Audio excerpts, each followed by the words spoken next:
Hey, what's up, Ed?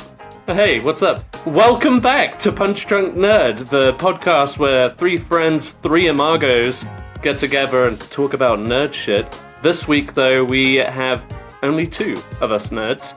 Luis is, He's out. He's out. He's just not here. He's absent. And He said, I'm not coming. And we said, fuck him. We don't need him. We're doing it live. We're doing it live, only to record it and post it later. So tonight it's just me, Ed Bull, and Miguel Sanchez. Hey, Miguel Sanchez. Hey, buddy. Thanks for joining. We don't do a lot of Ed and Miguel episodes. We don't. Because of technical issues. It's usually a problem. Luis usually tells us, don't do it tonight. But here we are. We're gonna try our best and make it as clean as possible, and by which I mean technically sound. It's dicks out all night. Dick's already out. Talking of dicks, listen to this dick move in the news. Tell me, Miguel. So I don't know if you've heard about these ongoing strikes that have been happening in Hollywood land. Well, due to that, Dune Part 2 is pushing back its release date to 2024. That makes sense. This was like a big thing for us because I know we're both looking forward to that movie, and it was probably going to be like a big contender in the awards season this year. So it's interesting on a lot of levels. But you know, with a movie with Timothée Chalamet and Zendaya as your leads, not to mention the rest of the incredible cast, I guess it makes sense that you would want those actors present. Yeah. So that's a bummer. It's a bummer. I just saw Blue Beetle a week or two ago, and they showed the Dune 2 trailer, and they were like, "Bitch, it's coming out," and I'm like, "It's not coming out. Not anymore. Not anymore." Yeah. Which I think I might have said this before, but that sucks because they've released 2 or 3 trailers for it thus far, which means between now and the time it actually comes out, they'll come out with at least 2 more trailers, and then it'll ultimately will show too much of the movie. Yeah. So I think I'm gonna to the Batman. Right? I was gonna say. So I just feel like if you've seen the trailer already and you want to watch this movie, no need to watch anymore. I know you and I, at least, I thought we were trying to avoid that second one that they released. And then I think I want to say it was Mission Impossible, maybe, and they showed it right before. And so at that point, I was just like, all right, fuck it, I'll watch it. I do remember being like, oh, that's a new one. Oh, okay. Well, I guess you're right. Like, I'm already in the building. I guess I might as well just watch this trailer. Right. Now, like, there were trailers where I've tried to, like, block it out. Like, I remember the second theatrical trailer for Barbie.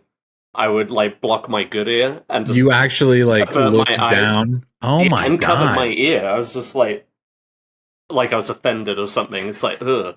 I'm repeating something I've already said about Barbie, but it blew my mind that the week that I was going to go see Barbie, I saw that second trailer for the first time. Had never seen it anywhere else. And I didn't realize that I was watching the second trailer, and all of a sudden they started saying new things. And I was like, "Oh motherfucker! I'm watching the movie tomorrow. I don't have to watch the trailer right now." I know.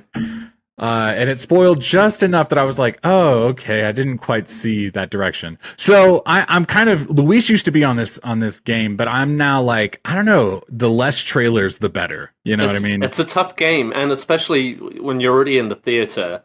It's loud. Yeah. It's right in front of your fucking face. Like, I don't know really how he pulled it off, but yeah, it's. I think, like you really have to kind of like step out and not watch it really to avoid it. But this is one of those things. But yeah, I think you're absolutely right. They're probably going to have at least because like come December, they're going to want to remind people like, oh, Dune that 2 it's is coming out again. Yeah. And I wonder like what it's going to do. In large part to its, ultimate chances. No, later for next year, I guess it's the award season. And I know it's not all about awards and stuff. March is kind of early for awards talk. You know what I mean? Not that it hasn't happened. You know what I mean? Like last Parasite. year, everything everywhere all at once. No, Parasite Everything was a Everywhere later All at release. Once. Yeah. Sorry, my bad. I was thinking everywhere. But yeah, that most recent example. But yeah, no, it's rare, to your point. Especially for like a big. I mean, they've started making that a common thing with like big, especially like superhero movies releasing these big blockbusters earlier on the year. So we'll see what happens. Like, it's a bummer for sure. It was like one of my most anticipated movies of the year. Shout out Eric Jew. All right, one of our listeners. Hello. Me and him, we went and saw Blue Beetle together, and he was telling me how I leaned over during the Dune trailer, and I was like, dude, I can't wait for this one. And he was like, I've never seen it. You know what I mean? And I was like, you know what? Or maybe he told me he hated it, and I was like, I hated it the first time too. Yeah, but that's one of those movies that definitely grew on me. Yeah, for sure. I get that. It's definitely was like a mixed reception. I think more in part, people not expecting it because they weren't promoting it as a part one. But when it ended, it ended, and they were just like, "Oh, okay." It's more. Okay. There's a lot more. Yeah. Our good friend Sean Carter, who may or may not be listening to this podcast, but he is a massive Dune head through the book. It's a Dune head, bro. Dune head, bro. Let's hit these dunes, bro. And he's been afraid to watch the movie, and I've told him, like, by all accounts, like, people who have read the book and seen the movie said the movie is very faithful and does it really well. Has he seen the first one? No, and I've been like the original. No, I'm sorry. I'm talking about the original. The David Lynch one. Yeah. No. I don't think so. Anyway, I don't. That would be weird for Sean. That's what I'm saying. I'm like, okay, well, if you have this like impression or whatever, it's like just watch the new one. The new one. I thought, like I said, I hated the first one. The first time I saw it, I was very bored. I walked out of the theater, which never happens. And when I finally, I was a CP boy. When I finally sat down and watched that movie, I was blown away at how good it was. Yeah, and like it's one of those movies. The more I see it, the more I enjoy it. It's like a sci-fi saga that's not Star Wars. You know what I mean? It's not flashy. Like, oh, okay, like yes, like it's its own thing, and it doesn't. Absolutely. Sorry, just pouring myself. Actually, while we're talking about Star Wars and sci-fi for a second, this is not on the notes, but can I talk to you about something real quick that I think you're going to be charged up about? Oh God, yeah. This Zack Snyder movie's coming out, that Rebel Moon.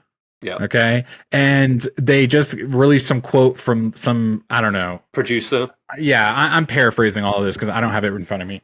But they were basically like, yeah, like we were proud to not make a Star Wars movie, and someone allegedly said, "Fuck Star Wars." You know what I mean? Right. But then I haven't.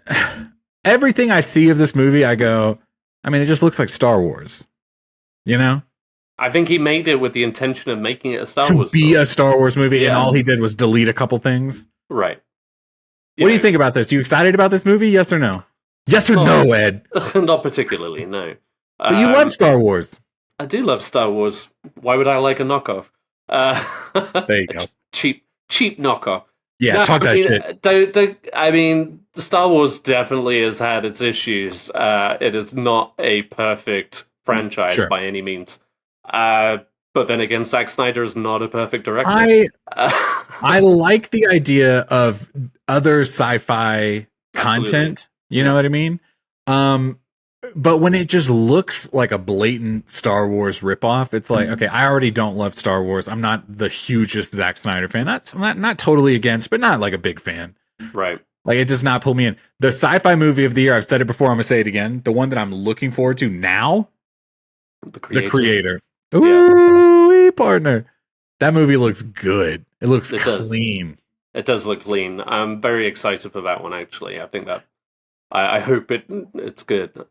Gareth Edwards hasn't made a movie in years, and he doesn't pull that shit like release the Rogue One director's cut or whatever.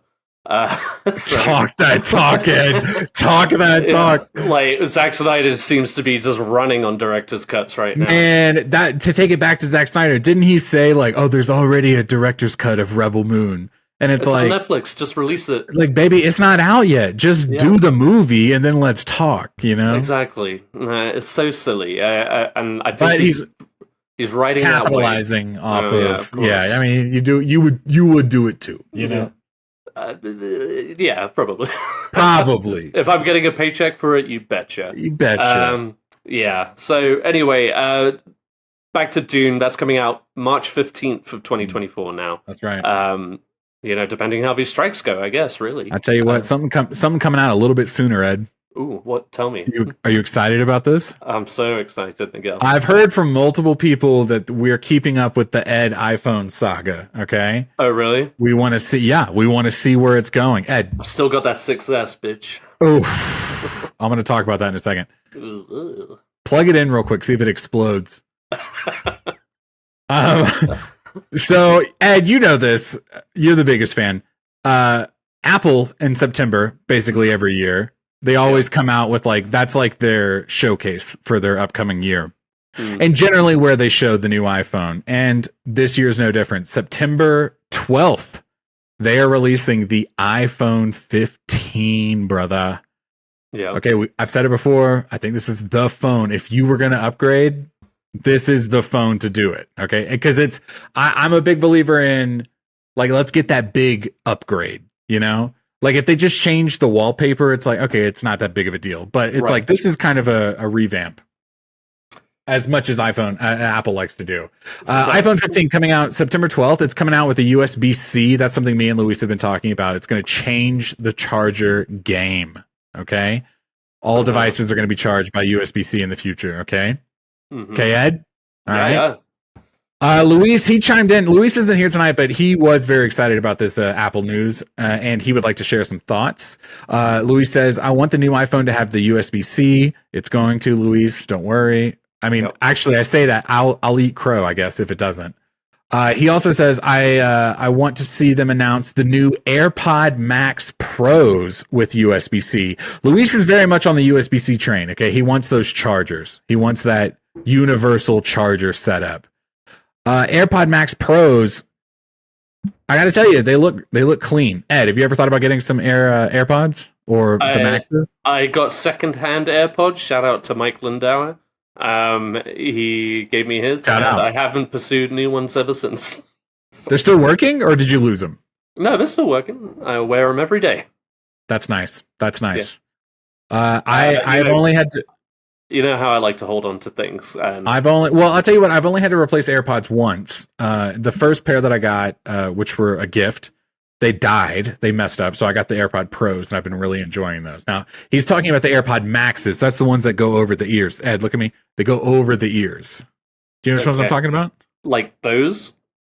Yeah, but it's AirPod. These are not AirPod Maxes. These are no, obviously, but they're okay. Not obviously. Okay, I don't like that tone. All right. I don't know. I mean, I don't fucking know technology. Those could be. You could tell me those were Apple. I would believe you. They're not white, so I wouldn't. No, they're black. They're blapple. Okay. Blapple.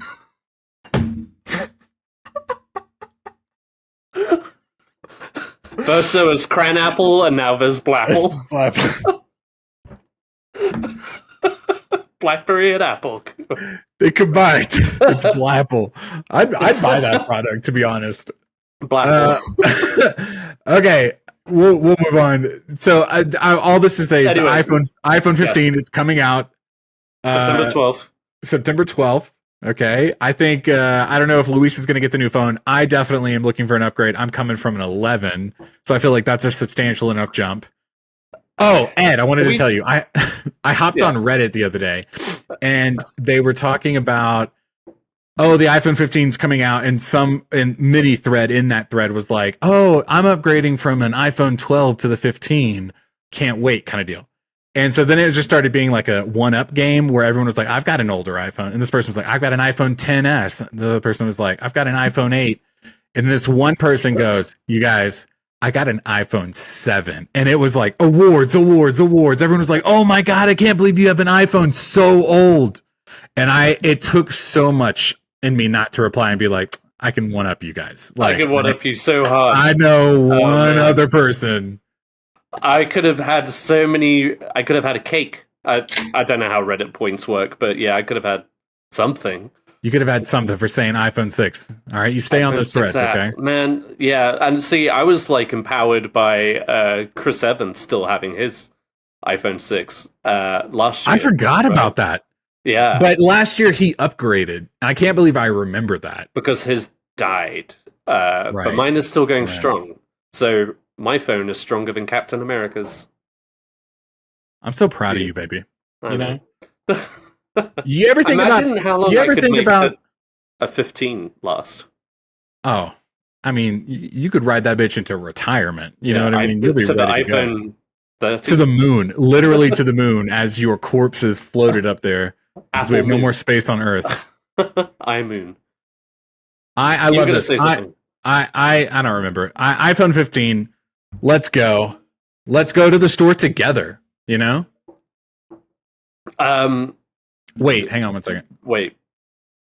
iPhone 15 colors. I'm going to read what the rumored colors are, okay? Rumored. Literally from macrumors.com, okay? See, this is the one thing I do hate is just like the unnecessary hype towards these things every fucking year. Yeah, I mean, it's a culture. How crazy are they going to get? Can I read you these colors right now? Yeah, please. Is that blue? Just imagine. Rose gold. Midnight or black. Starlight or white, yellow, blue, and then an orange coral pink. That sounds kind of hot, actually. I would totally. Orange coral pink. Oh, there's more. There's more. Dark blue, silver gray, space black, titanium. Wait, these just feel like the other ones.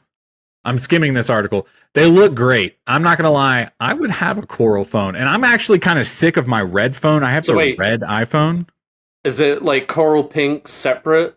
Or is it orange coral pink? No, it's like coral pink is the coral. Oh, okay.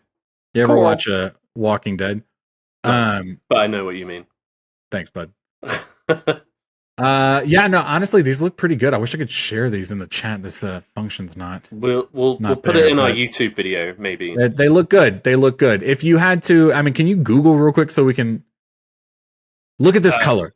Look at this color, Ed. Coral pink. Just look up iPhone 15 colors. I'm gonna fill time. Hey, you guys. Thank you so much for listening to the podcast. This is Punch Drunk Nerd, okay? You guys can find us on all your social medias. You can find us on youtube.com/@punchdrunknerd, okay? You guys, we're setting up a Patreon. Why don't you comment below and tell me exactly how much money a month you would spend on our podcast? I mean, I'm trying to gauge. This is helpful information, okay? We will give you nothing in return other than content, by the way. This is I'm thinking $1 a month. Let's go. Entertainment. We provide entertainment. That's what we do here. Ed, are you at this picture? It's loading.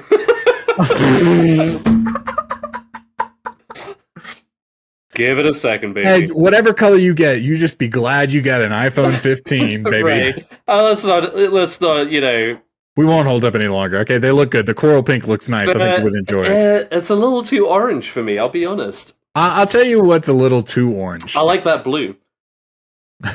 Not to be an utter cliche. What? What? I mean, it's a nice blue. Did the pictures just come up? Yeah. Yeah, so it's like a sky blue. It's a coral pink. I'm sold on that white, blapple. Black. Give me that blapple color. That midnight blapple. Midnight blapple. Okay. All right. Listen, I really don't care which color you get as long as you get an iPhone. Sure. Most assuredly, I would get an iPhone. I'm looking at this picture of iPhones. They look like infinity stones. Yes, good segue. I've worked on that. I've worked on that live in the moment. Tell us what, Miguel. Thanos would get every single one of them, and then they would detail his decisions in the upcoming MCU official timeline. It's a printed product from Marvel, the Marvel Cinematic Universe, an official timeline. It's a book that releases on October 24th. It was created in close collaboration with Marvel Studios, and it's a guide that tells, quote, the entire story of the MCU from before the Big Bang to the blip and beyond, with a foreword by Kevin Feige. Luis, listening right now, Luis has already bought this book. He pre-ordered it. He would. I'm not gonna lie. I mentioned last week how the Star Wars timeline kind of fucks me up. I have a strong grasp on the MCU timeline, but it is getting wonky, especially with all of this multiverse. So I like this. Yeah, no, it definitely looks cool. Like, and it goes into details about their, where their heads were at when they were creating each phase and stuff. But I liked how on the cover they're definitely emphasizing the more recent phases. Yeah.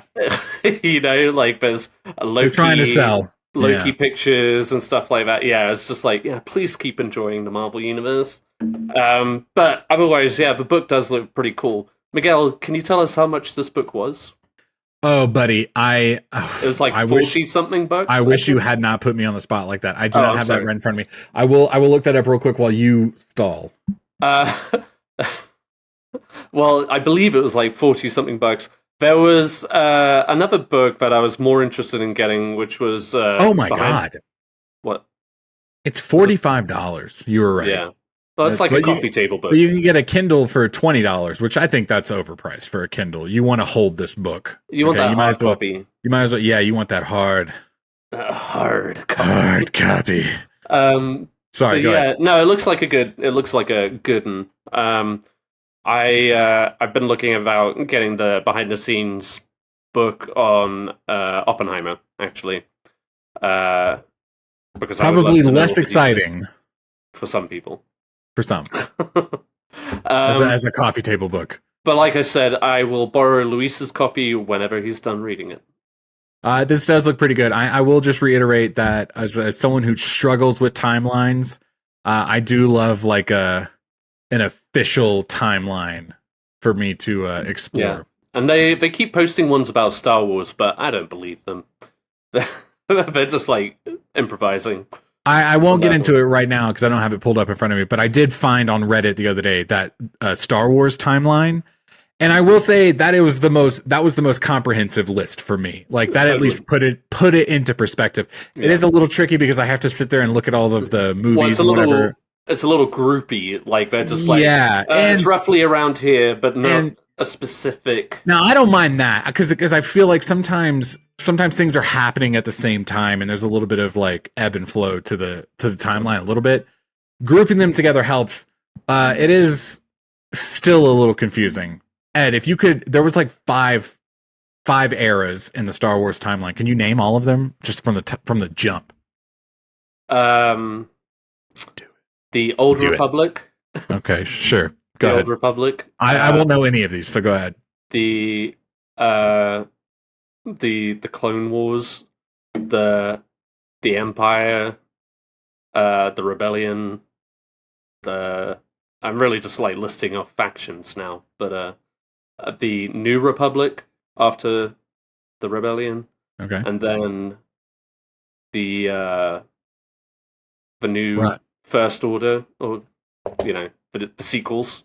I actually think that was pretty spot on. Okay, so let us know in the comments. I mean, that was mostly correct, I think. Okay. I mean, you got like 4 out of 5 at least. Prequels, original, sequels, with everything else in between. It's highly confusing. I would recommend not ever consuming Star Wars content.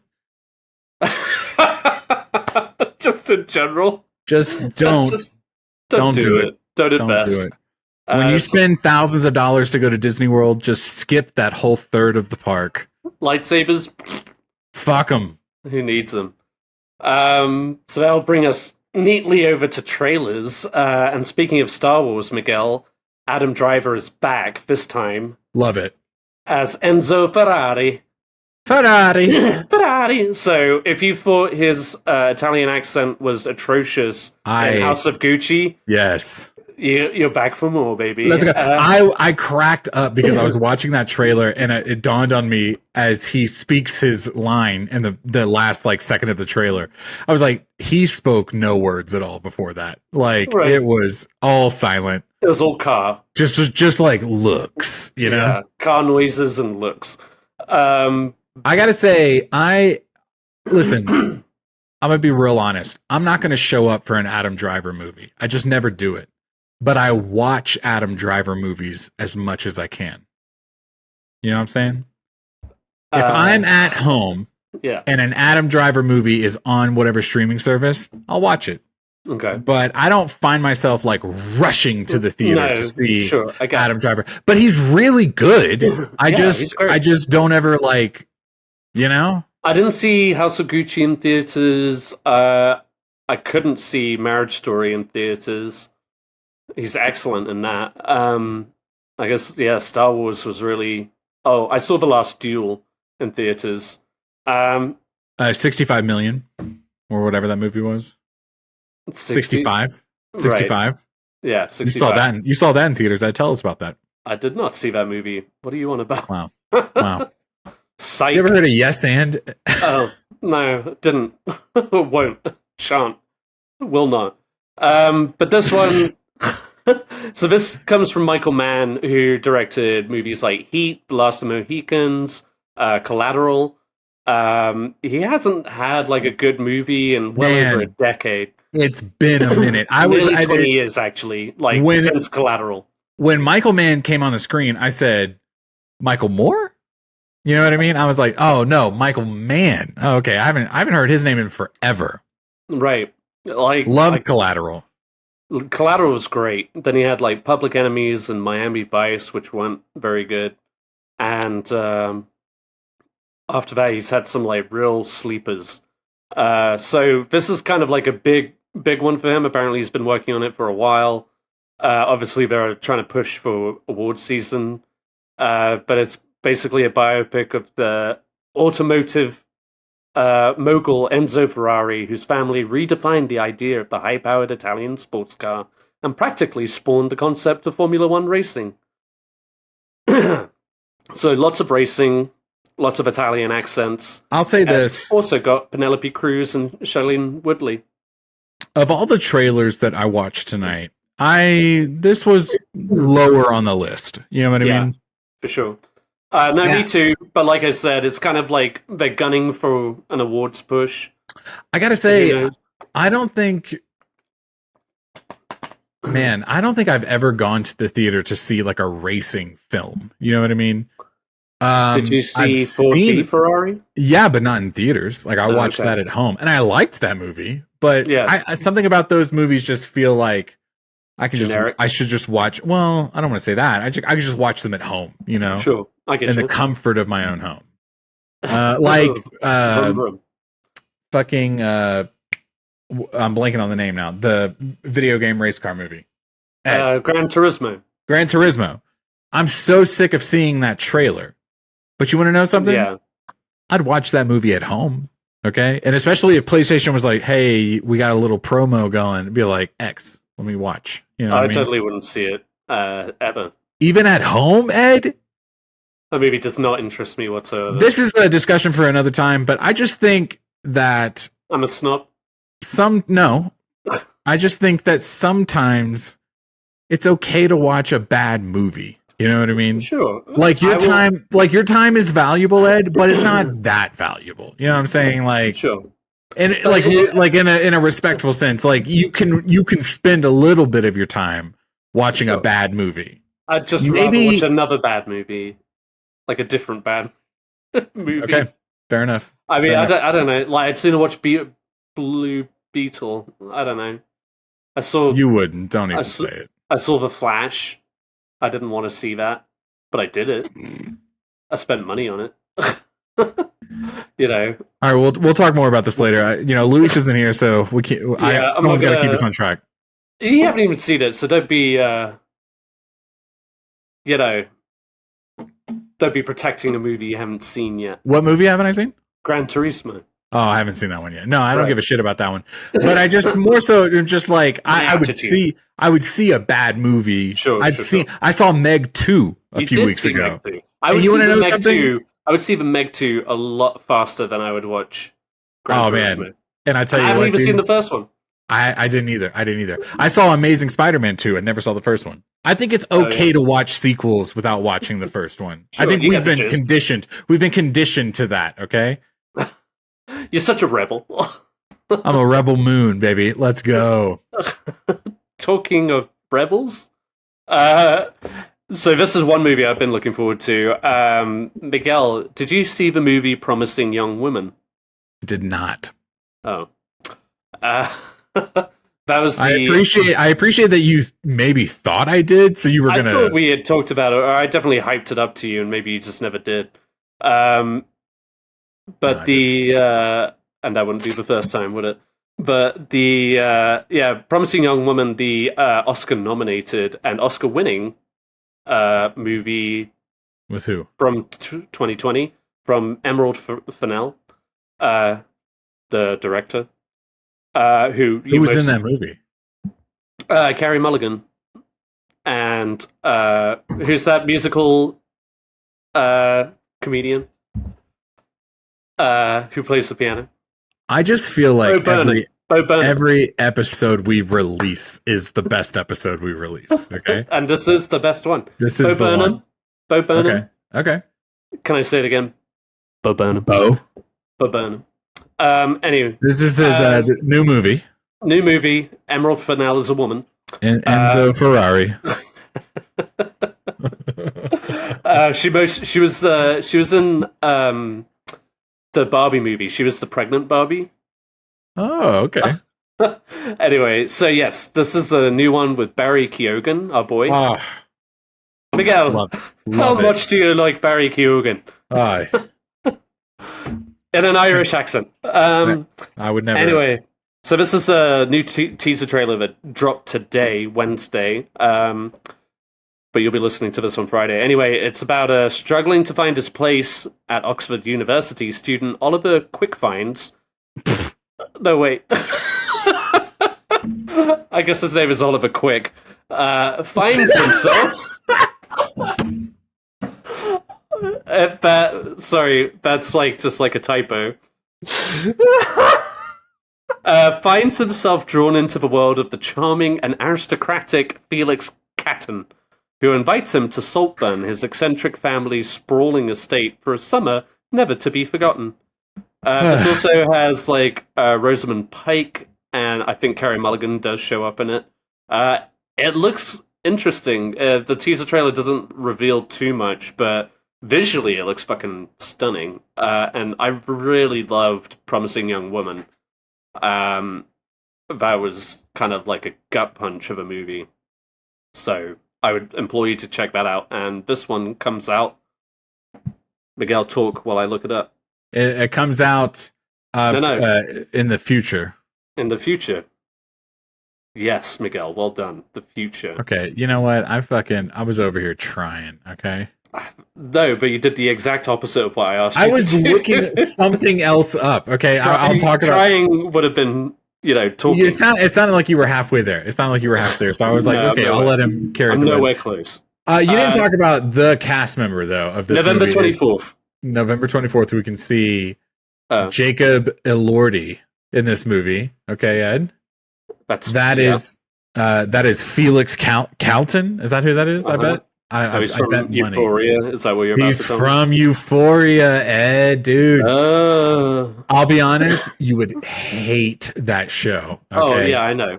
Hence every fiber of your being would hate that show. And that's good. That's good for you. Good. Okay. He plays Nate Jacobs on that show, and he's the villain. You know what I mean? Ooh, yeah, spicy. He's bad. I was kind of surprised to see him in this trailer because I do like Barry Keoghan. And honestly, Nate Jacobs is a character. It's like Cersei. You know what I mean? And we were just fucking talking about Gran Turismo. Archie Madekwe. He's in this movie. Yeah. I was making that joke earlier when we were just getting signed on. I was like, oh yeah, from Gran Turismo. Right. That's that guy, because I've seen that trailer about 7,000 times. It looks good. It's like a not fish out of water. That sounds wrong, but Barry Keoghan, he shows up. He's a poor guy in a rich man's world. Yeah, and it's kind of like oh god, what was that movie with Steve Carell where it's like a dinner party or whatever? Dinner for Schmucks? Yeah, where they're inviting the lessers into their world to mock them. Yeah, yeah, totally. And And dude, I don't know. This may sound just so fucking shut the fuck up, Miguel. This felt like a very Gen Z movie. Do you know what I mean? Like, Sure. but not in a bad way. It just felt like this is the creative movie that I feel like a younger generation may enjoy. You know what I mean? Sure. Yeah. Another Eat the Rich, as it were. Yeah, but also it was just like graphically, it was very beautiful. Like there was a lot of really cool visuals. The text on the screen also was the syncing that song that they were playing with every time they threw a word up on that beat. It was like, okay, I'm engaged in this trailer. Yeah. I would see this movie. I would see this movie on HBO Max. You know what I mean, or whatever platform. I like that journey for you. I Thank like that you, journey. baby. Thank you, baby. I bet you would. Now, this next one I was really kind of intrigued by, and I was curious to see your thoughts on it. Because, Miguel, I know you're a bit of a sci-fi nut. I'm ready. I'm ready. Okay. You may have hated this trailer. Anyway, it's Faux. It's in all caps, so maybe it's an acronym. But Friends over everything. Is that really it? Oh, no. Yeah, all right. This has Saoirse Ronan and... Oh, no. Oh, am I about to get cut? No. No! Wait, what? You froze. There we go. Can you hear me? Sorry, yes. No, you froze. Do you want to you froze. let's get back into it. Let's get back into it. Saoirse Ronan... I'm just like, Louise is not going to listen to it, and he'll just be like, and present this podcast. Yeah. We'll just sound like assholes. No. Mark it. Pedro, not Pedro Pascal. Why do I want to say Pedro? I did mark it. Let's start over. Let's start over. Okay. Faux, starring Saoirse Ronan. Yep. And Paul Mescal. Dude. That guy. He's on fire right now, and I've seen zero content from him. But I know his name. Yeah, he's going to be in Gladiator 2. And everything. That's baby. why I kept saying Pedro Pascal, because they're in it together. Yeah. So this movie comes out October 6th, and it's basically about a couple, Hen and Junior, farm a secluded piece of land that has been in Junior's family for generations, but their quiet life is thrown into turmoil when an uninvited stranger, played by Aaron Pierre, shows up at their door with a startling proposal. So this takes place in the year 2065. So going into it, I thought it was going to be kind of like just a ho-hum drama, but in the backdrop of the future. Yeah, you had mentioned it kind of took you by surprise. Yeah. So like all of a sudden, that little sci-fi moment got you. I'm with you. I was just what I did was I was just like, Miguel. Aw, baby. I always think about you when it comes to space stuff, but I'm getting the feeling that you're not. I had a lot of thoughts going on. My first being, I've never actually seen a Paul Mescal product, right? And maybe this will be the first one. My second one was like, damn, Saoirse Ronan's been kind of. I miss her. You know what I mean? I haven't seen her in a minute. And I was watching it going, man, Florence Pugh has just straight up been eating up all of Saoirse Ronan's roles. So, like, I feel like both of them could go up for any single role for the rest of their lives. Sure. And it could go either way. I think they're, like, just a group of people. But, like, you know what I mean? Like, there's, like, a group of actresses that could easily... You could swap them out. Yeah. That's what I'm saying. Saoirse Ronan, though, nominated for multiple Academy Awards. I'm glad she's back. The biggest thought I had was there is a Black Mirror episode of this new season that just came out on Netflix with Aaron Paul, and it's a very similar concept where they are up in a space station while their family is down on Earth, and there is a clone or a robot version of them on Earth with their family while they're up in space. Yeah. And that is basically the vibe I got from this trailer. I was like, oh, okay, like he's going to space and she's at home and there's like a version of him hanging around. That's what they're proposing, I think. That's what I'm like as a replacement. Like you go up there, but we'll keep someone there. And so it just and feels she was like hoping to go up there too. It feels like a Armageddon Deep Impact situation where it's like, basically similar concept. Let's see who kind of, I see. Well, Black Mirror. Yeah, I don't watch a lot of Black Mirror, but I know what you mean. That I feel like anytime something like this does come out, though, there's always an episode that somebody can point to that resembles this scenario. So, and not that they're copying; it just happens to be a similar concept. I think, yeah, sure. It just comes out at the wrong time. And I think it's like it might be. I might be wrong about this, but I think it was based on a book. But it was. I thought it looked, and like I said, I was intrigued by it, and like you said, I mean, I love Saoirse Ronan.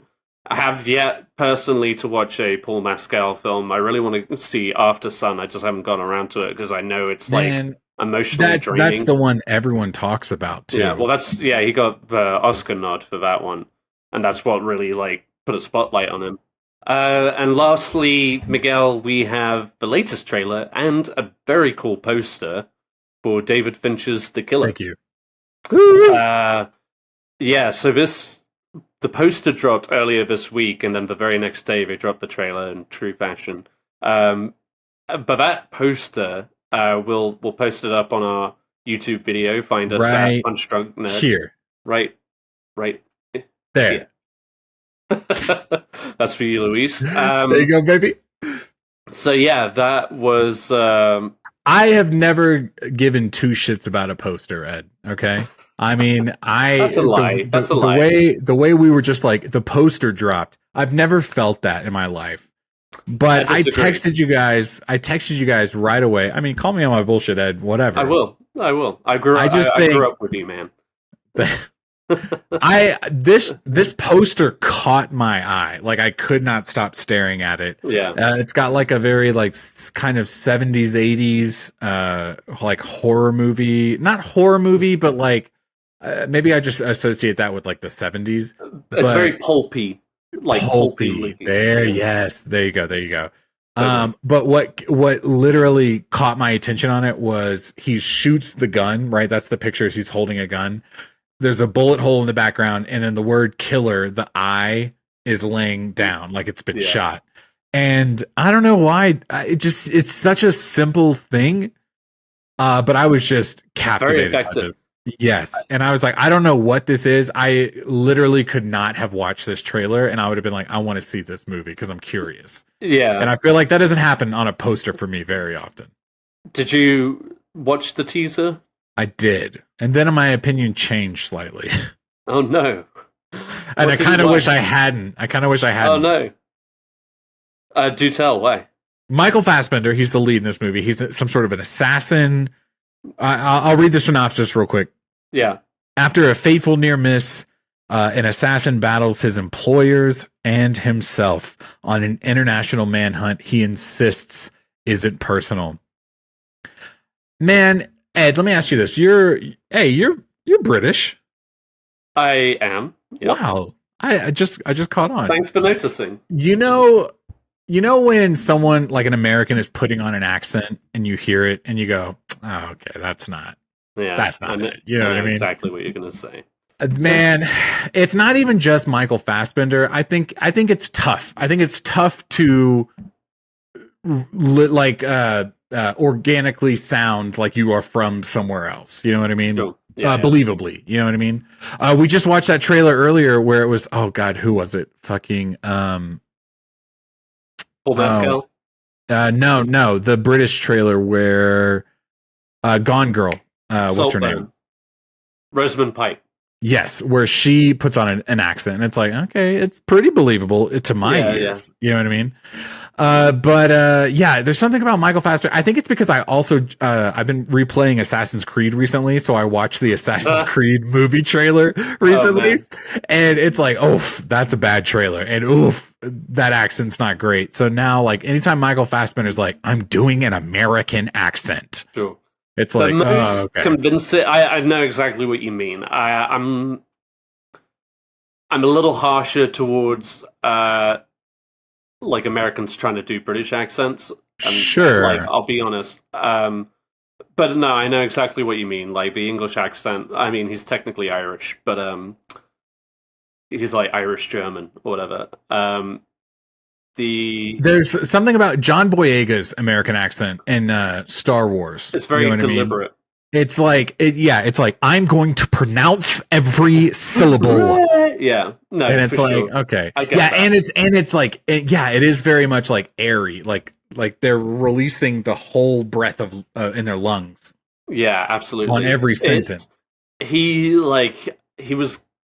did it really well in 12 Years a Slave, but that was kind of like Southern, dialect.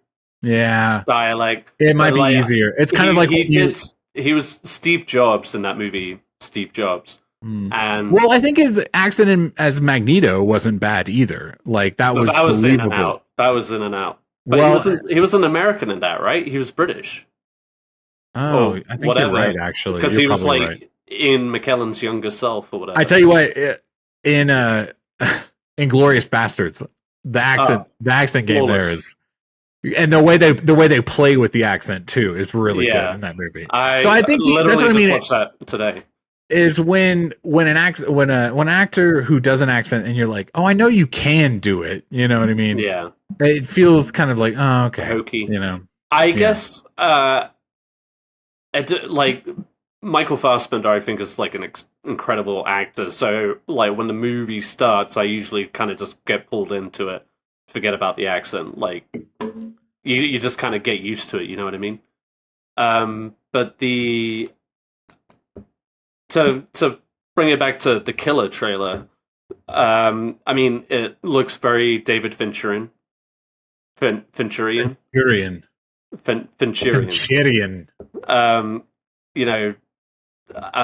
But it looks tense. It looks kind of like psychological thriller-esque. It's got Tilda Swinton in it. I don't know. I've been excited for this because I feel like Michael Fassbender's in need of a comeback, and with David Fincher. That's something I want to talk to you about. Is it feels like, first off, Michael Fassbender has been kind of on a break as far as acting is concerned. Did you know while he's been on this break, he's also a race car driver? No, I did not know that. I'm gonna bring it back to this is the race car episode. Okay, put one of those race car emojis in our title. Okay, because here we are, vroom vroom. Michael Fassbender apparently is a race car driver and has been doing that for some time.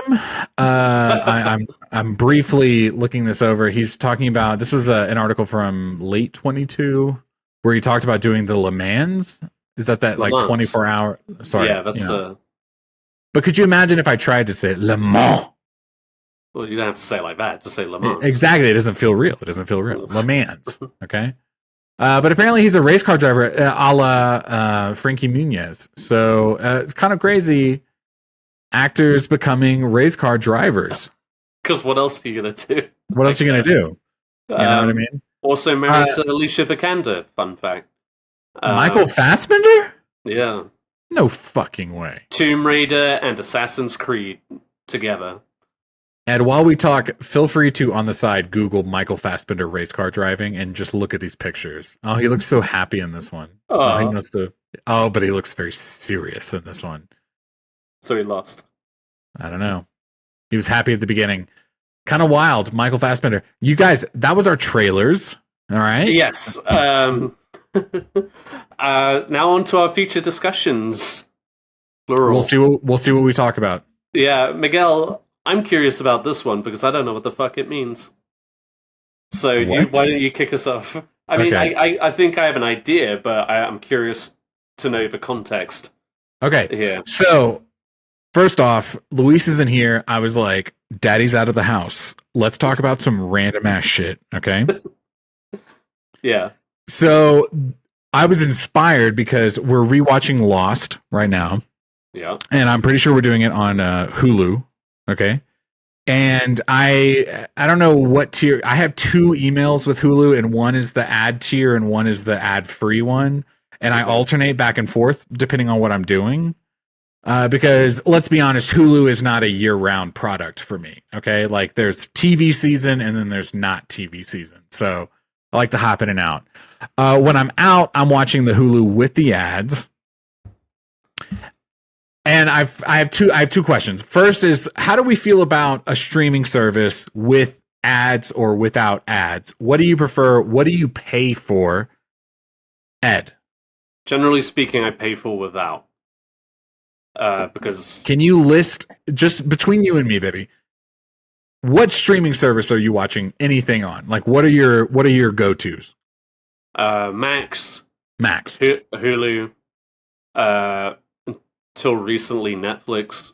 Hold on, did you cancel your Netflix? No, my sister's ex-boyfriend canceled his Netflix. That motherfucker! How dare he! And for some reason, she hasn't tried to start a new one yet. So we're just kind that of late. Small dick energy having motherfucker! How dare he! I know. Let me free ride, man. And then Prime, Amazon Prime, and Peacock. If I didn't say that already, I'm about to get rid of Peacock. That's a pretty good. Well, I don't know about you. I used to get Peacock for free. We have Xfinity cable, and that was like a package that came with it already. And they just recently were like, "We're gonna up it to $2.99," and then it went up to like $8.99 or some shit like that. And it was like, did I say Disney Plus? Disney Plus. First off, all streaming services they're bumping up on price. Oh yeah, inevitable. And I will say this, and Luis, this is his standpoint. I bring this up because of him. Is most apps, if I can get them no ads, that's the way I'm going to go. Okay. But every now and then I'm just like, I don't really feel the need to sign up for this whole thing. Like I watched Mad Men last year with ads. And I always had the standpoint that this is the way you should watch Mad Men. Okay. Like they are peddling commercials. I should watch commercials while I watch this. Okay. Yeah, it's like when I watch Sopranos and I start planning a hit. Like you just do when in Rome. You know what I mean? You murder people. Naturally. But no. So I've been watching Lost on Hulu. It's with ads, which every whatever X minutes, some 2-minute ad will come up. Yeah. But one thing that's been fucking me up lately is certain apps. I think Hulu is doing it. You'll pause the screen to be like, I gotta go pee or whatever. I need to go get some chips. I wanted to get some water. I'm gonna pause it. And you get up, and before you sit back down, you look at the screen, and there's a picture ad on the screen for State Farm, Geico, fucking McDonald's, some shoe ad or whatever with a QR code at the bottom. And it's like, if you want more information about this product, click this code. So before I even hit play, I'm looking at an ad. And then will it continue to like cut to? So no, it's like the moment I hit play, it goes straight into the product, whatever I'm watching. Okay. But if I pause it again and it senses that you're paused for more than 5-10 seconds or whatever, it throws an ad on like a billboard on the screen for some product. Yeah. I think that's egregious. I think it's too much. I think it's leaning on Black Mirror territory. I don't love having ads in every second of my day. You know what I mean? Well, see, I was thinking of it as like, okay, yeah, if I do have to step away for a second, go ahead and play the ad now. But it's not playing. So for example, if I'm watching Hulu with ads, okay? Yeah. And let's say I'm a dumbass and in the middle of an ad for Colgate or whatever, I pause the screen and I run to the bathroom. It's not playing the ads in the background. It's pausing and showing me an ad for something else. Okay. So that as soon as I press play, they go, oh, by the way, here's the rest of your ads. Egregious. That is a little in your face. Absolutely. It's in your face. Yeah. I mean, I think I'll take to like Luis's philosophy on it. It's just like I've spent so much of my life wasted on commercials and ads, especially. And I know I do this all the time, but like literally when I came to America, the rise of commercials in my life was outrageous. Just like I couldn't believe how often just a single show would cut to commercials. Yeah, you know what I mean, or a movie. You remember watching a movie, like a 2-hour movie, on like TNT or whatever. It would be like a 4-5 hour endeavor. And you're just like, what the fuck? And like, I know this movie's not that long. Yeah. Furthermore, like, and I think this is especially true with streaming, is like when they cut to commercials, it's so aggressively random. It can't, Joe, on Freevee especially, like watching Mad Men on Freevee, that was where I was like, ooh, sorry. Okay, and then they cut back, and it's like, and then the mid sentence they cut off was like the last sentence of the scene, so they moved to the next scene. You're like, yeah, okay, all right, I guess like, who's the fucking editor? We're moving on. Like, it's an algorithm. Yeah. It's a robot. Sure. All right. But Ed, I'll ask you this with the and this is the last one I'm going to talk about. Price increases across the board, regardless of app. Okay. Yeah. Whatever it is you're watching content on, monthly subscription price. How much are you willing to spend? I don't know. Like, I guess if they start hitting $20. Okay. Yeah. I know that sound. I mean, I don't know. No. It depends it depends.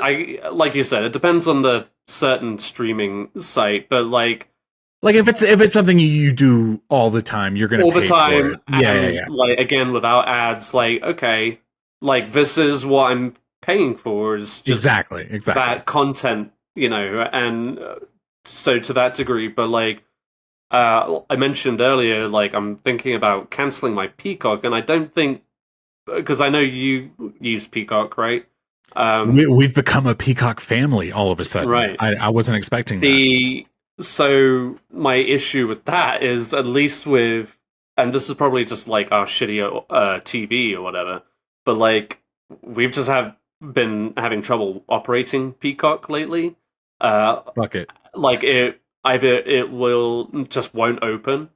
Like it'll just be stuck on that logo for a minute. Or if Sarah and I are watching a show, it will cut out and like exit the app like 2 minutes before the show ends. Every single fucking time. Oh, fuck that. Like, guaranteed. And I'm just like, what the fuck is going on? I've tried to like update the app, make sure, whatever, it's not just cutting out for no reason. See, that becomes homework. You know what I mean? All of a sudden you're having to do all of this work to get it to work. Cut it. And that doesn't seem to be a resolution. But like, because this like increased streaming wars is going on, where every fucking property has to have its own streaming site or app.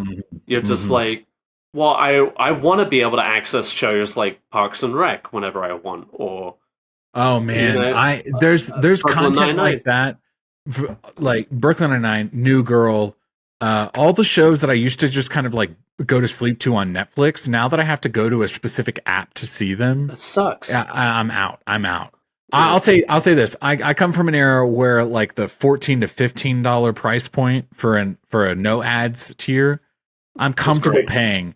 But with all of this, I mean, it's getting up to $18. Yeah, you know what I mean. And it's like, if we're going up there, I'm already starting to think, what are the apps that I can start cutting? You know what I mean? Yeah. There are a few that I definitely will keep, but if I'm going to keep those, I got to start thinking about the ones that I don't watch, because and there's no sense in holding them on. And it's just fucking greed. That's all it comes down to. It's not like we'll be here all night. Money.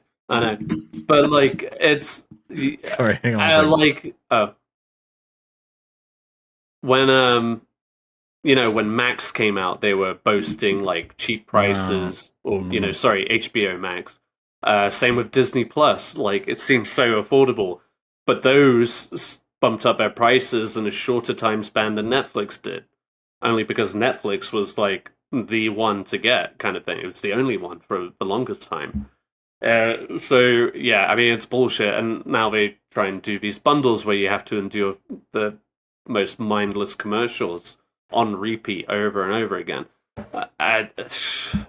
Commercialism, what are you going to do? But we all bought into it. That's why we're here, I guess. But here we are. So that's what you wanted to... I was just... The thing that blew my mind was pausing the screen and there was an ad there. Like, I get that. Like, But I will say this: I do love the convenience of a QR code. One of the ads was it gave me an option with my remote. I could click it and go, "Do you want to just share your like Hulu email, and then we'll just send you ads based on that email?" And I was kind of like, "Well, no, wait a second, no, I don't want this ad."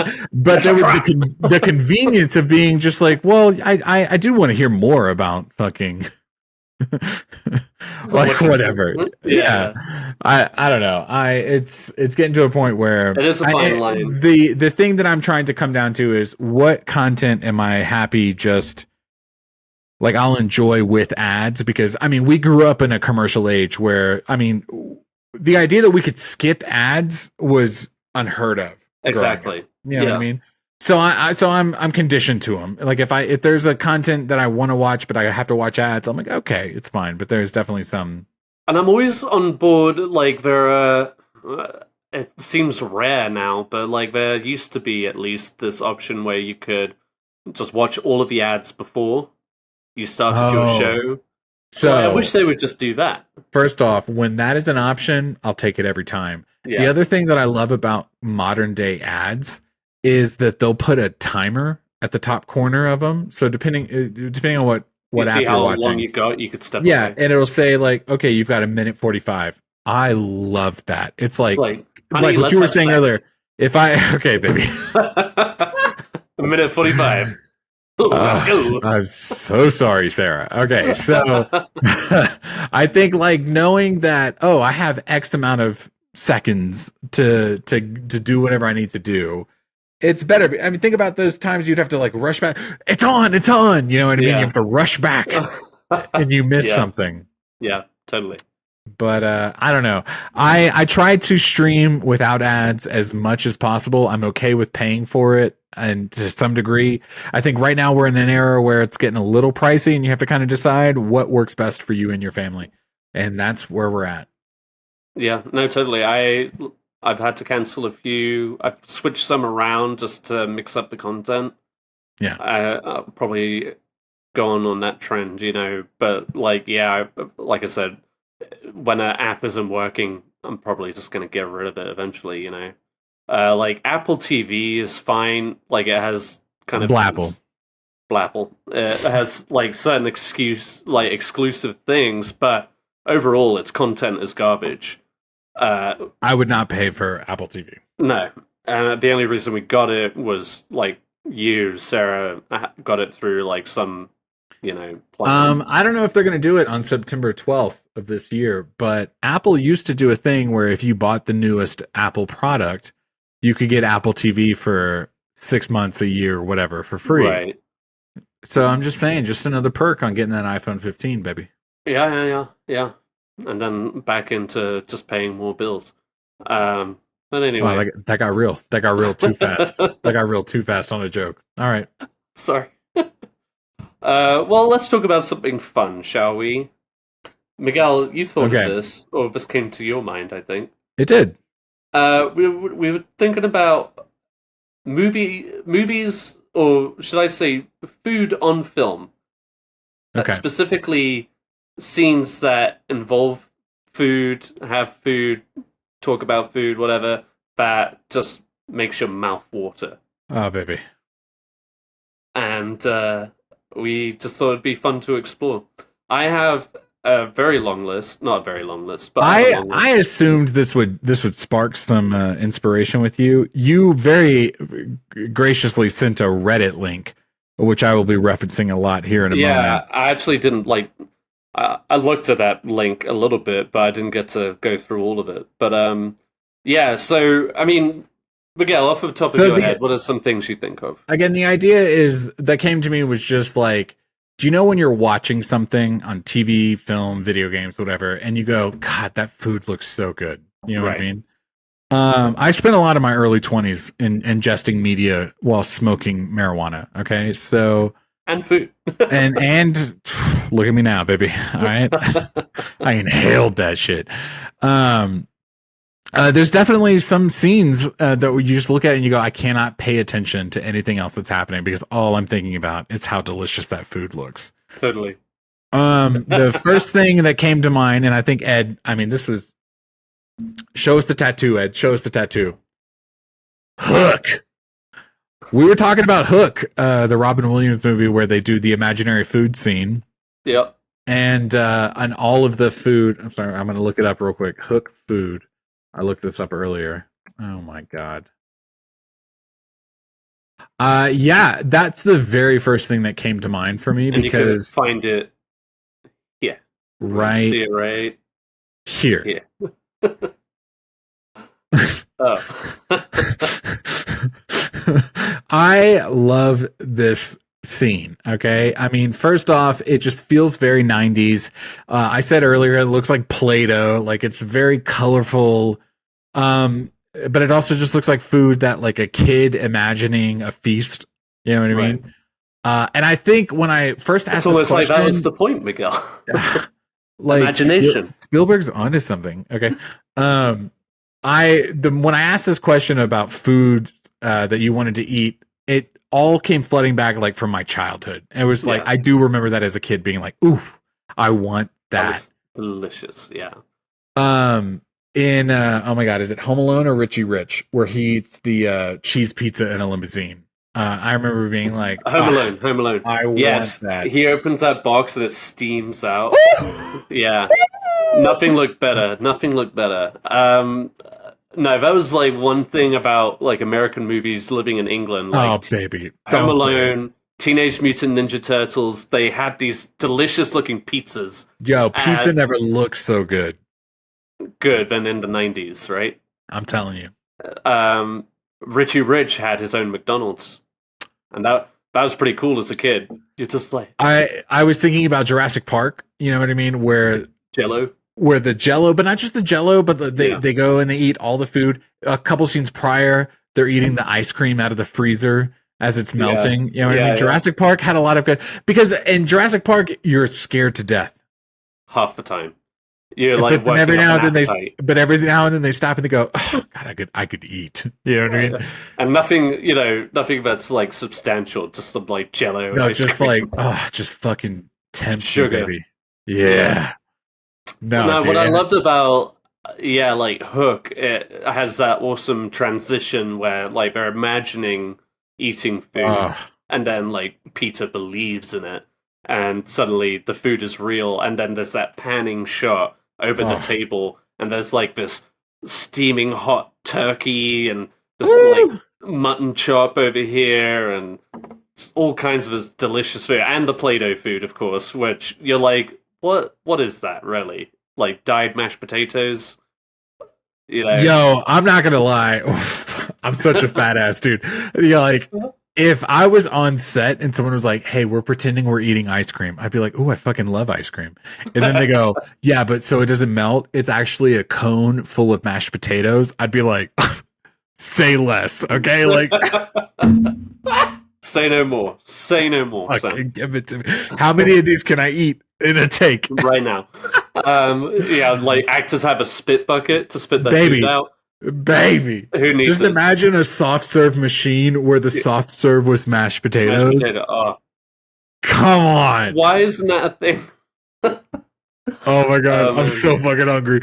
I'm looking at this thread right now. We were talking pizza. There's so many gifs of animated pizzas where you pull the thing and the cheese is. Oh god, dude! If you ever had a pizza like that, you knew that shit was about. Oh, the other thing we talked about earlier on the phone was Willy Wonka. We did. Dude, walking through that chocolate ass factory.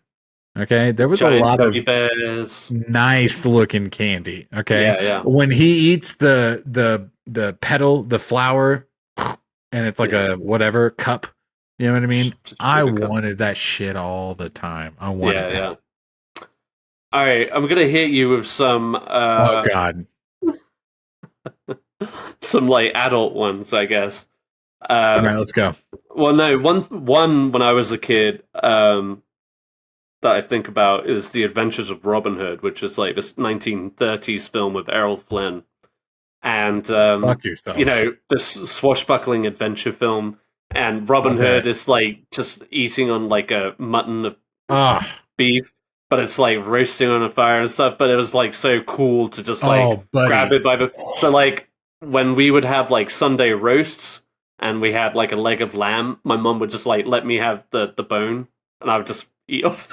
Like sounding like a dog right now. Like but, a fucking dog? Eat the rest of the meat off of the bone, and it was so delicious. But like, I can't be mad. I can't be mad about that, because imagine in an American childhood, your mom is making pudding or whatever, you know what I mean, or like a chocolate cake, and they hand you the spatula. I'm sorry, no one's flicking. I don't know. Were you flicking? I thought that's where you're going with it. You have a shitty mom and dad if they're flicking the food on your face right after fucking eat it. No, like licking a brownie spatula or whatever, that feels right. Something about gnawing on a bone is a little more animalistic. Like chewing the meat off of the bone, you know. Chewing the meat off of the bone. That felt like muscle memory. You were ready to go. You were like, I still do it to this day. If I have like a leg of lamb and the bone is left, I will take all the like hearty meat off and just chew the rest of the meat. Waste no want not. Sarah's like, okay, well, I was in the middle of telling you something, but I guess if you're gonna gnaw on it like a dinosaur, go ahead, Ed. Like if you get a rib, you don't like chew. When you watched the Flintstones growing up, and they hand him that like big old dinosaur rib or whatever, you were like, oh, fucking give it to me, boy, give it to me, yeah. Yeah, and it like makes the car tilt. Yo, you are kind of fucking me up, because any food that's being like roasted over a fire, you know what I mean? I'm kind of into it. And there's a couple of examples where I'm like, I shouldn't want that. In Shrek, he eats like the field mouse, you know what I mean? I'm like, I bet that looks kind of good, you know what I mean? Game of Thrones, he's turning that like the cannibals are turning the arm on the fire. I'm like, well, I am hungry. Yeah, like it does smell good.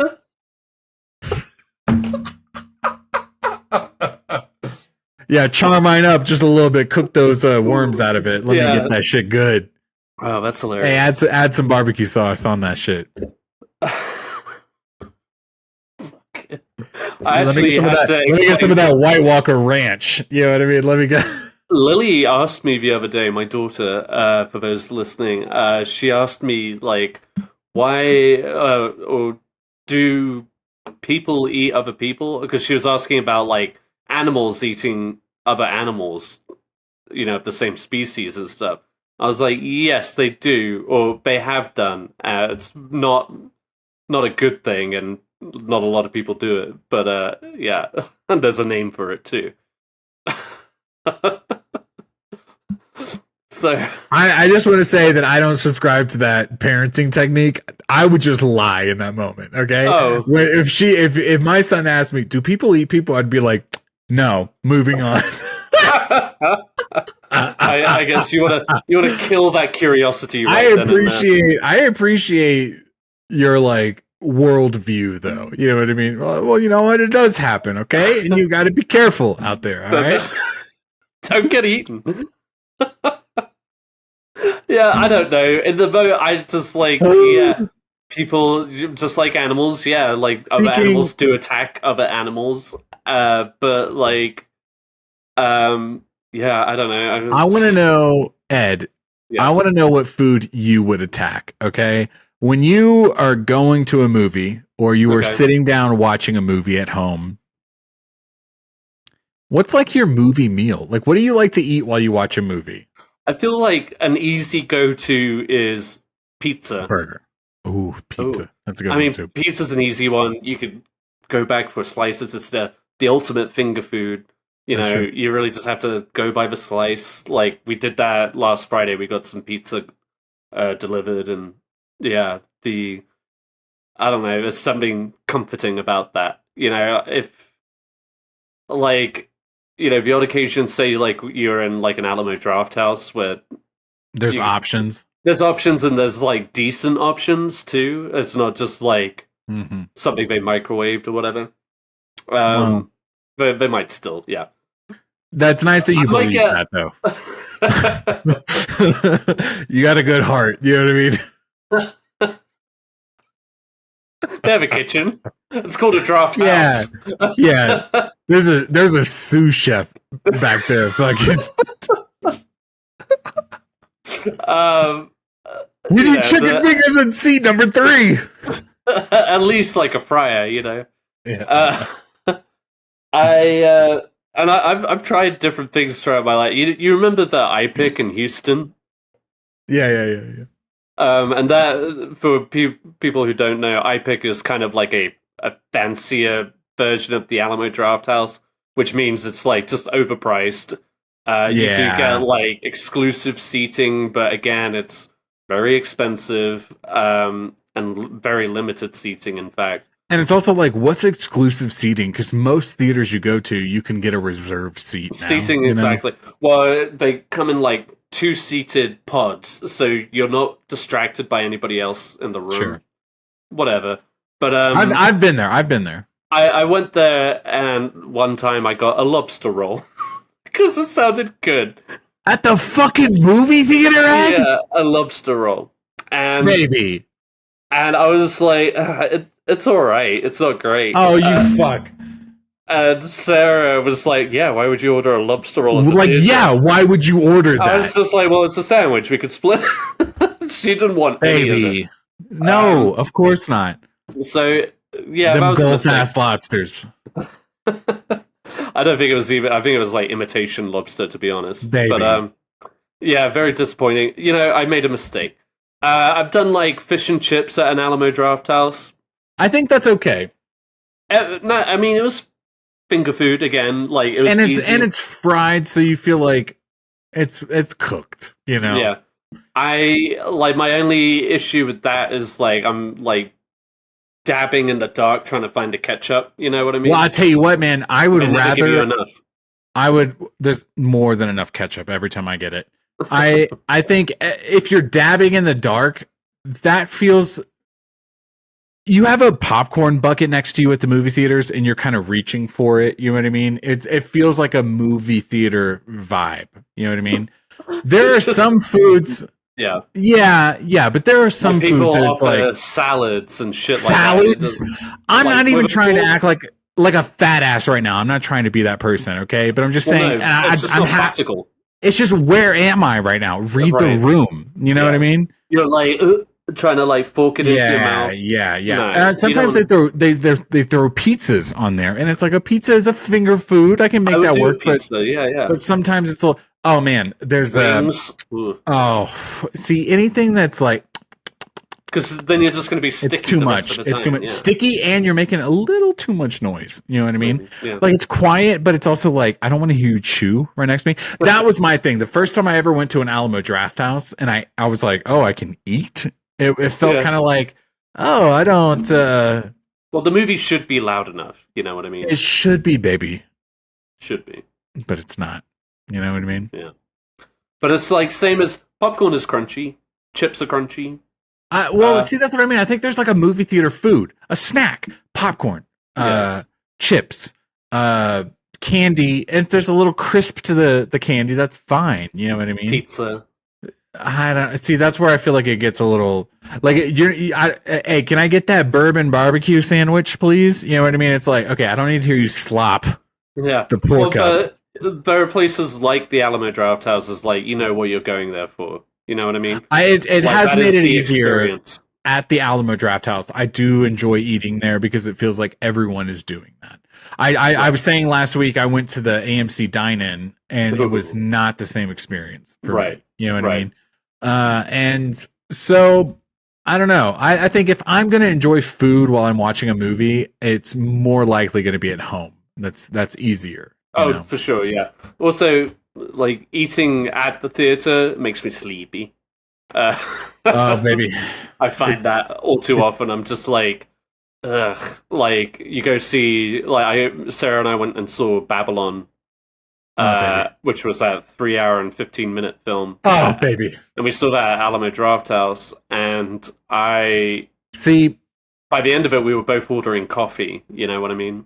Like, I feel like food in a movie will keep me more sustained than if I start drinking beer. Because if I'm drinking beer, first off, I'm getting a little buzz, and I gotta pee, 3 times during this movie. Every time I finish a beer, I go, oof, I gotta pee anyway. Might as well go order another one. I don't know. No. Can I do a couple of shout outs for movies with food, and then we can move on? All right. Ratatouille. Ugh. I'm going to say it.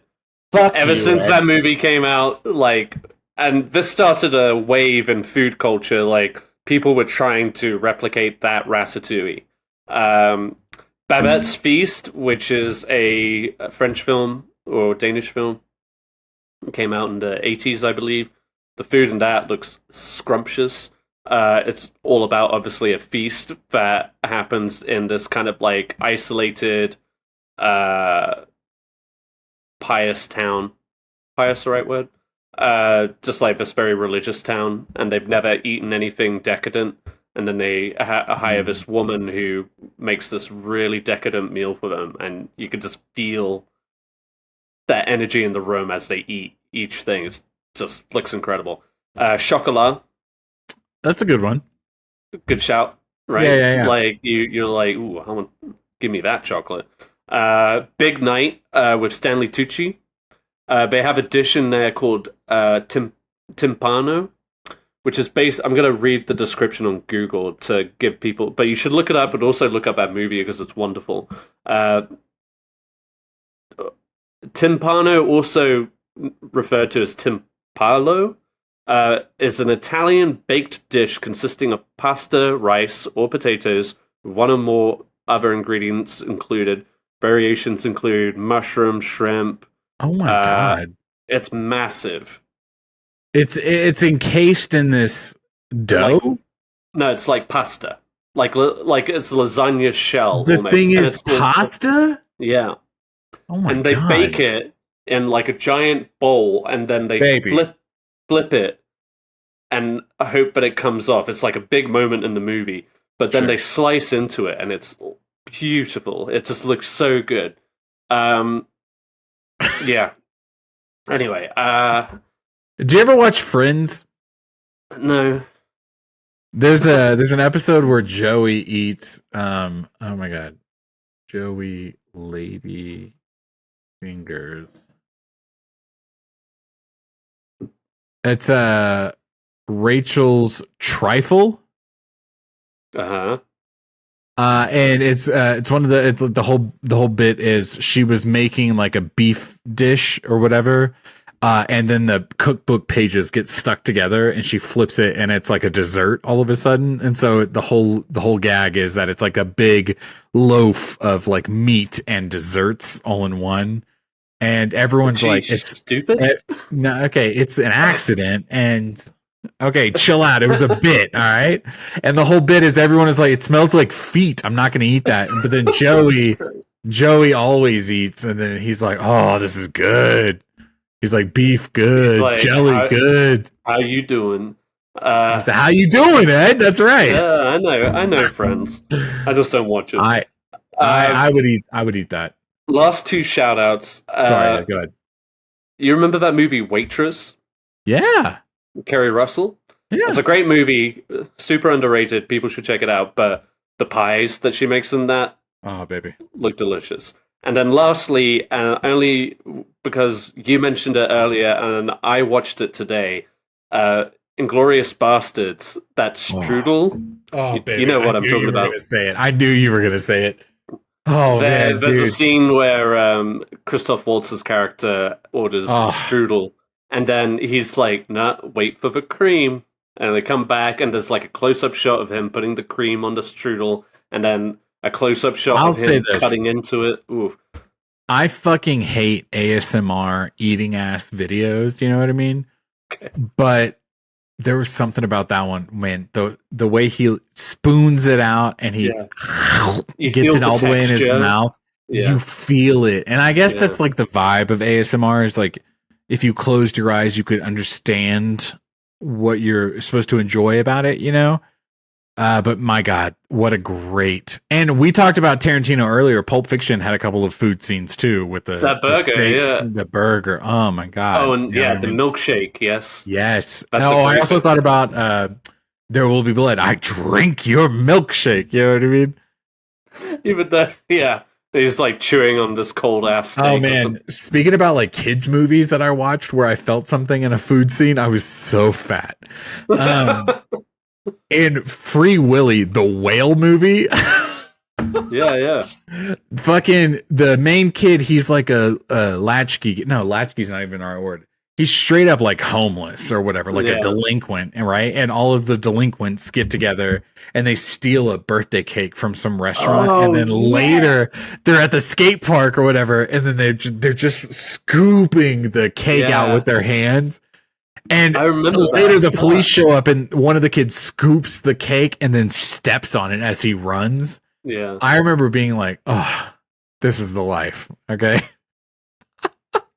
Again, 90s movies, man. And the kid perception of food, you know. Of understand, yeah. Yes. It's just like, what does every kid want? To have a whole cake. Why wouldn't you? Why would you fuck around with slices? Grab that bitch. I give me as much as I can take in my hand because, Mom, I'm getting on my bike. I'm leaving. Okay. Yeah. Like,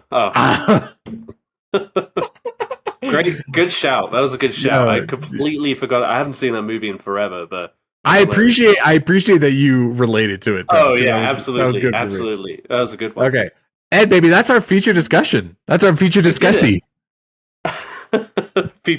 Feature discuss. Let's get into our last little bit. We'll wrap it up. All right, Woo! And lastly, let's get into what we're into. Miguel, what have you been into, man? Okay, I'm gonna briefly just mention this one thing because I'm not done with it, but I'm gonna actually move on to the thing I want to talk about. Okay, so HBO Max, we're watching Righteous Gemstones. Yes. Ed, you watching the show? Yeah, I'm all caught up. Oh no, baby, you're further ahead. Okay. Oh, we are almost done with season 3. We haven't got there yet, but this is one of those shows where, kind of towards the end of the season, we'll do this thing where we're kind of watching, keeping up. And then right as the end comes along, we pause for a minute, and the next thing you know, a new season has come out. You know what I mean? Yeah. Cool.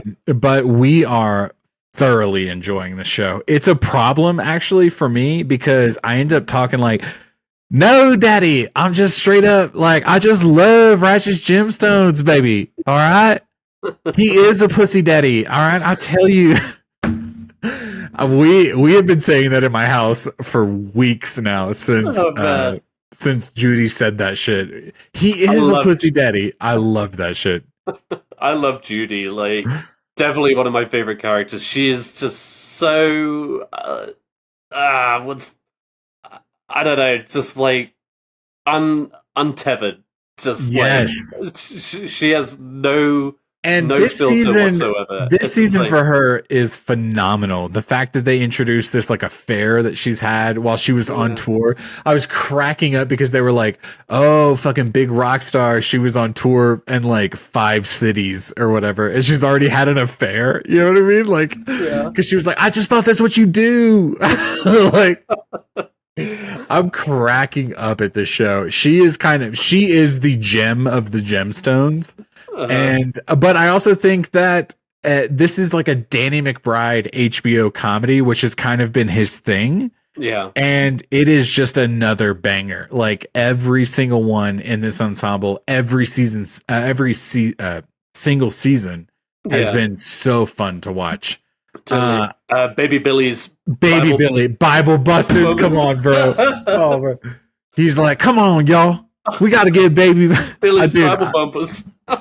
And his wife is always pregnant. That fucking cracked me up because like she had this whole moment where she has this baby in a porta potty, you know what I mean?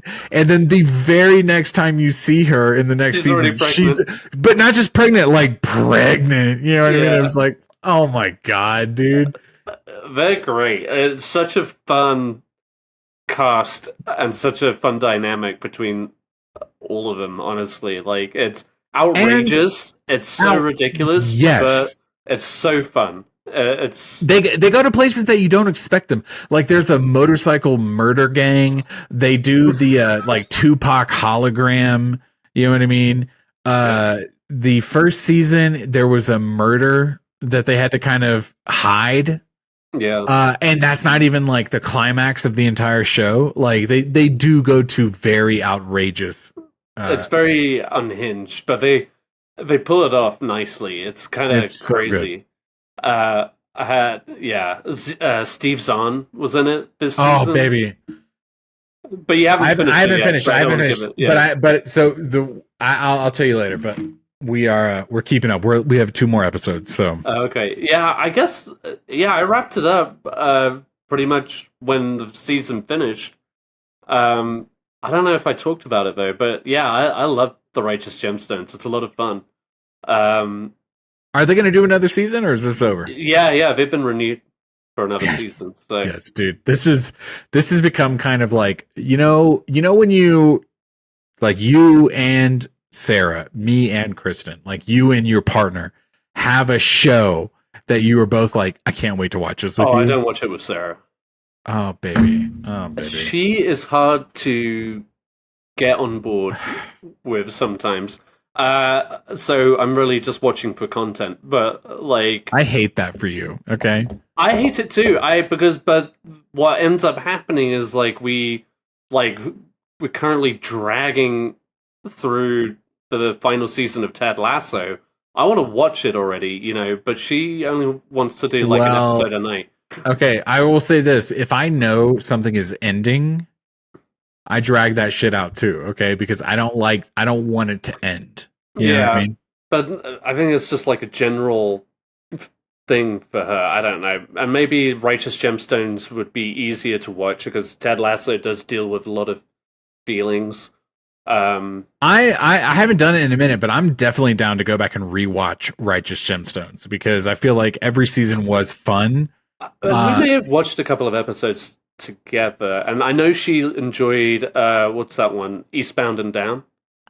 That's what I'm saying. Which I've never watched. Enjoy, really. It's good. It's good. Ed. If you enjoy the Danny McBride genre of comedy on HBO, his shows are very good. Like they're different enough. You know what I mean? Did you ever watch Vice Principals?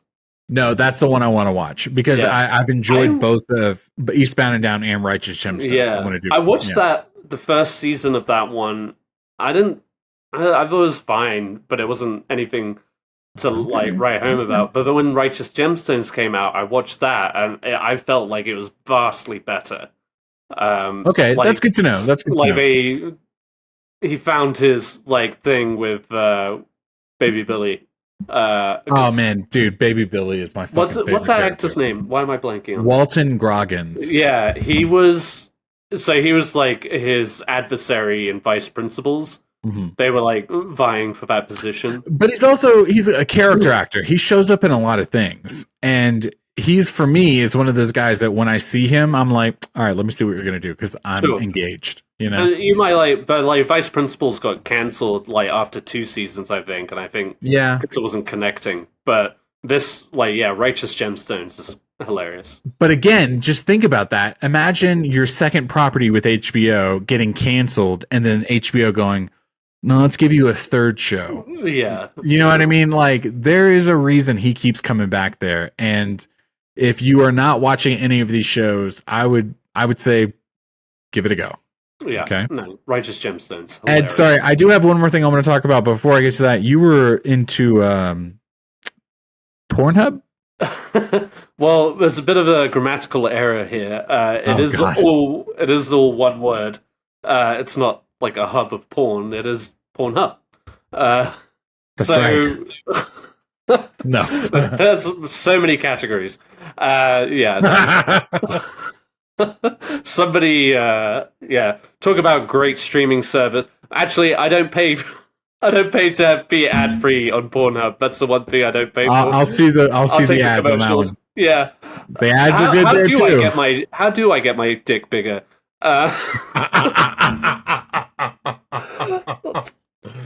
20 Where are the singles in my area? Yeah. Hey, I will stop jerking off. So, yeah. Anyway, thank you, Luis, for that one. maybe Miguel's lying and he did actually put this in I because did this not. happened. This is my running gag is that I try to put Pornhub somewhere in Ed's notes, and I appreciate that Luis was ready to go there. So shout out Luis. He's listening right now. But Luis, you spelled Pornhub wrong. Don't act like you don't know.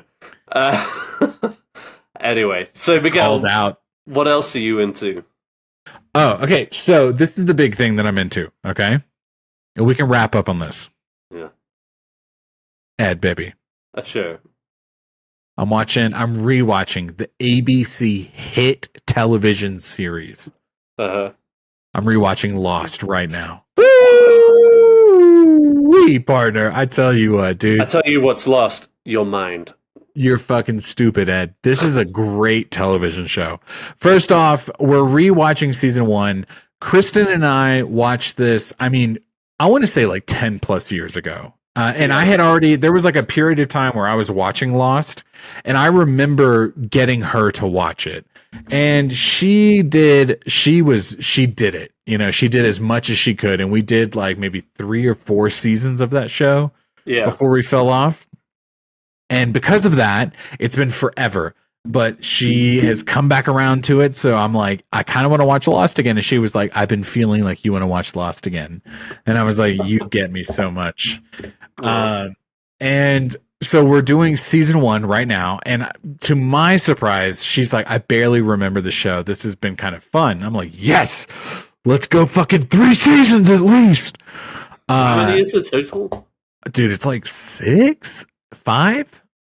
It might be 5 or 6, and they're long seasons, dude. Like, even with the writer strike, the original one, baby, happening in the middle of it, they're still like 17 episode seasons.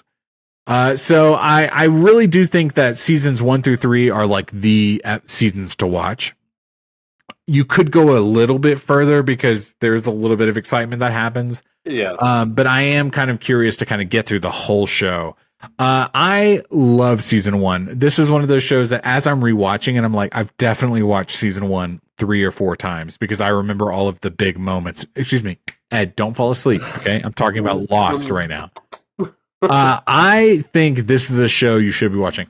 It does feel a little dated. Okay. Sure. It came out in 2002 or something like that. It's a sci-fi show at that, right? Like, yeah, and a serial sci-fi show. You know what I mean? Like on cable, not even cable, regular ass television. You know what I mean? 20 episodes a season or something like that. An hour-long episodes too with commercials. So it is kind of a lot.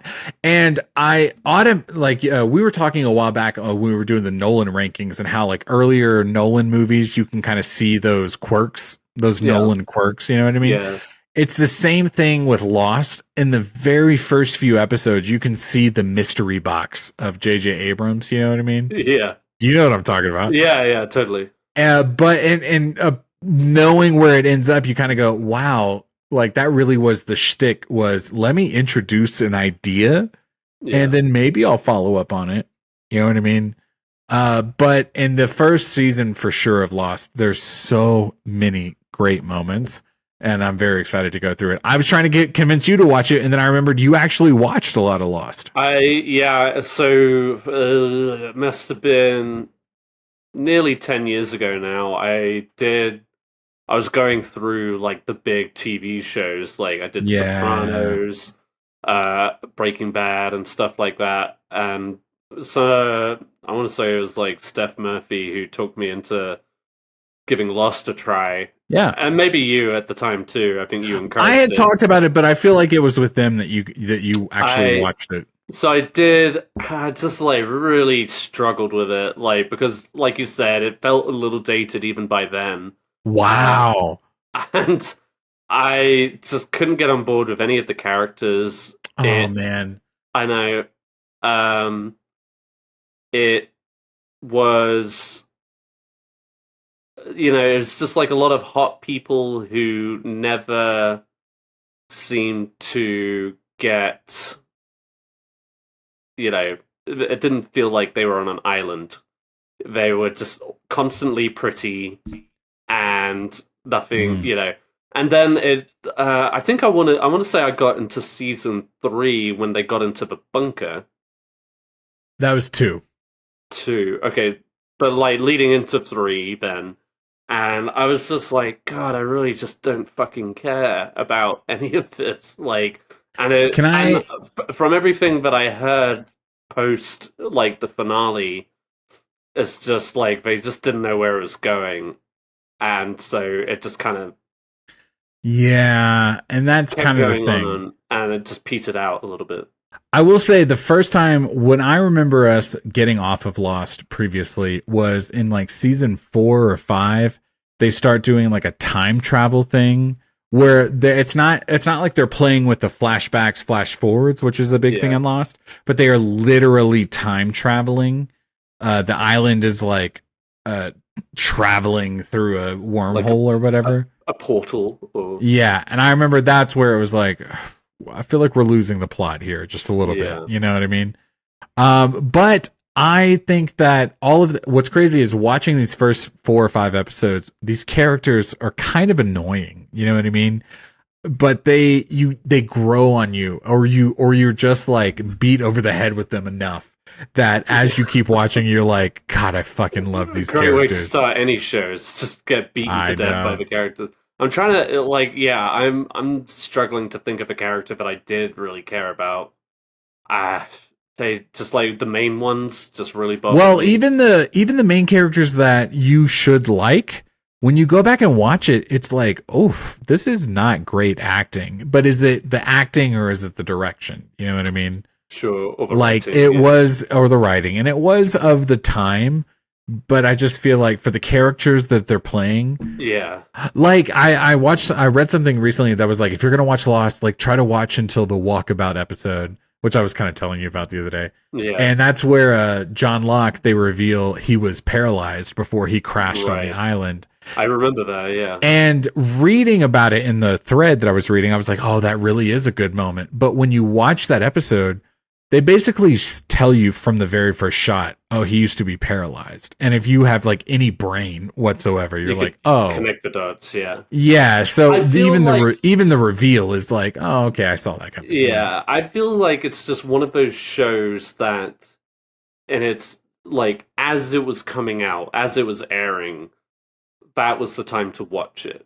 You know, like to get on board with it. Absolutely. Just because the intrigue and curiosity would have kind of just kept you engaged. You know what I think? Is if you didn't watch Lost when it happened, and we've gotten to a point now where, first off, Lost is almost 20 years old. That's crazy. Yeah. Blows my dick off. If you had no idea that Lost was or you knew about Lost, but you just never watched it, if you watched it today for the very first time, I do think there are moments in those first few episodes that hook you. You know what I mean? The pilot, the first 2 episodes, the pilot, part 1 and 2, was like one of the most expensive pilots ever filmed. Yeah. And I feel like that holds up. There is a moment where you're like, wow, this is insane that we are here right now. Right, yeah. A couple episodes later, there's a polar bear, and you go, okay, I don't know what's going on here. But yeah, I don't remember that even going anywhere special. I recommend it, though, baby. You should watch it with me. I'm watching Lost. Anyway, all that to say, I'm going to wrap this up. Yeah. I want to watch Lost. We're doing it now. We've done episodes 1 through 5. We're going to be doing this and what we're into, but I'm not going to force it on anyone else. Okay, so this is the moment in the next few episodes where you can skip. Okay, we're talking Lost, Lost, baby. I'm a bad robot. All right. Well, that's it, right? That's it. Wasn't really into much. I've been kind of recapping on my Napoleon history, getting ready for Napoleon the movie later this year. So I've been listening to a podcast about that, and I'm reading a book currently about Napoleon and Wellington. Shout out to people who read books before the content comes out. Okay. Yeah. I'm actually. I don't want to toot my own horn. I'm actually kind of doing the same thing. What are you reading? Lost. I'm reading the Lost. The full timeline of Fox's Lost. I purchased that on Amazon. I would love to see that actually explained. Every page is like a choose your own adventure. So they go flip to page 22, flip to page 43. You're dead. Go back. Okay, I don't know. And now you time travel to when you didn't buy this book. No refunds. No, I talked recently. I am reading Last Ronin, which is a Ninja Turtle story. Okay, and can I tell you something real quick? The whole premise of Last Ronin is you don't know who the Ninja Turtle is. They've all died, and this Ninja Turtle it's in the future. He's wearing like a black color mask, and he has all of their weapons. And so the idea is that he could be any one of them. You know what I mean? I'm reading Last Ronin right now. It's like a collection of comics of the whole storyline. At the very end of the very first comic, they go, and by the way, this is who the Ninja Turtle is. And I was like, oh, okay, cool. I thought we were going to play with that for a little bit, but it is very... Series. And I will say this, me and Kristen were talking about it, who Kristen knows barely anything about Ninja Turtles. We basically narrowed it down to 2 of them, and we were right. You know what I mean? It was okay, cool. Well, now I'm intrigued. I remember we were talking about it last time. So I won't tell you, but real quick, if you could guess, there's 4 Ninja Turtles. If you could guess all 4 of them, 3 of them are dead, and 1 of them remains. Who do you think it is? Leonardo. And you don't know who it is. Right. I would say either Leonardo or Raphael. I tell you what, I will save this until I'm done reading it, and I'll tell you who it is, okay? Oh, motherfucker. I do want to read it, though. I was looking it up the other day, actually, so I might see if I can get it from the library. I say that only because they're going to make a video game out of it, and I do kind of wish... Right, I'm appreciative that I get to read it, because my coworker gave it to me, and it is really good. Yeah. But part of me is kind of like, man, maybe I wish I would have waited till the video game. Sure. Well, with, like Napoleon, I know what happens, and I'm just reading it. Yep. you got it. I read the book. Phoenix, ladies and gentlemen. Thank you. Thank you. Well, that is it, folks. What an episode. Who needs Luis when you have us just killing it? But yes, as always, thank you for listening. Find us on anywhere you listen to your podcasts. Also on YouTube if you want to watch us acting stupid.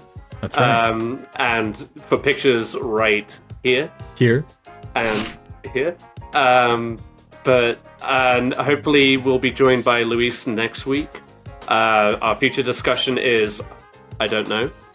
We'll find out. We'll find out. It's a surprise. Until then, though, it's been me, Ed Ball, and Miguel Sanchez. And until next time, what have you guys been doing lately? We've been whipping out our dicks. Oh.